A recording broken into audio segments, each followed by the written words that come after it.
Hello and welcome to my morning note. Could we be at a changing of the guard for Latin America? This year we've seen the passing of Venezuela's Hugo Chávez, which could signal the end for the particular populist model for the continent that he espoused.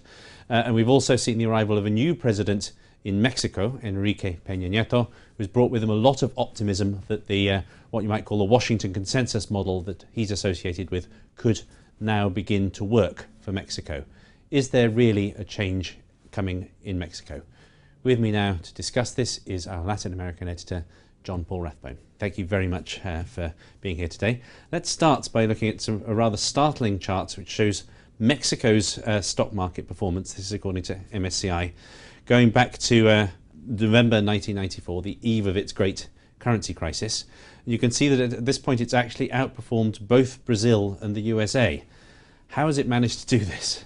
Looking very briefly at it, since 2009, that's where you see perhaps the effects of the US economy is starting to accelerate there.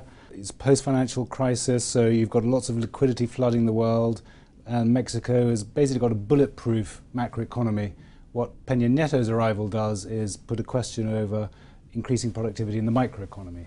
Okay, but basically Mexico continues to be a very interesting geared play on the US, and at the moment it's benefiting from this. One question we do have to ask: is this being overplayed? If we take a look at the next chart, Mexico does appear to be very rich compared to quite a few of the other countries in the emerging markets. What exactly is Peña Nieto doing that is getting people quite so excited about, as shown in these valuations? I mean, the essence of what he's doing is a series of reforms that will unlock structural improvements in the economy, improving the performance of everything from labour to large corporations to small corporations. Now, we've heard this before. Both the last two presidents, at least, said they were going to do more or less the agenda he's talking about, and both got stymied by Congress.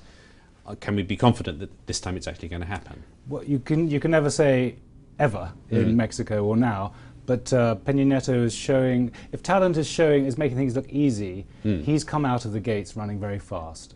Even before his inauguration, they passed a labour market reform and an educational reform.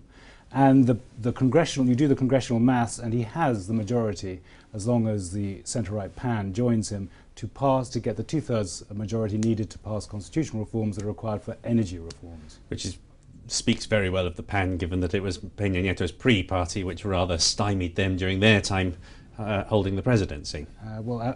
Absolutely, but new president, new game, and there is a real sense of possibility in Mexico that the country's at a crossroads and could take the right turning. Okay, now let's take a look at perhaps the biggest problem that he faces. These are compiled for us by the FT Statistical Department. We're looking at real wages in the manufacturing sector.